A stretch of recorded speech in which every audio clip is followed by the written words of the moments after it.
I have teeth that are very, very tight, and I never had great luck flossing, so that was the beginning.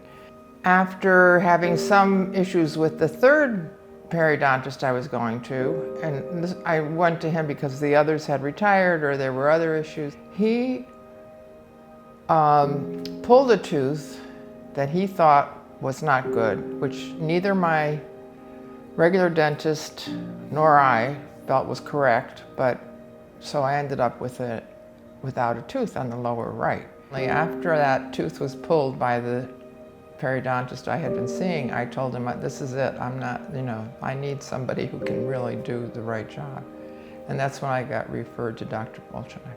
On the upper right, I have a tooth which, as he explained it, was very close to the sinus and was problematic. So he did laser work. I think he did laser work on my total, all of my teeth, all of my gums, because my regular dentist was blown away that my gum tissue was pink instead of whatever awful color it had been.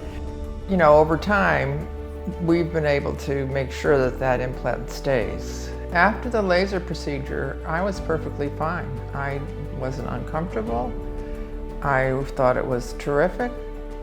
Obviously, it's improved the health of my gums, so I'm very happy.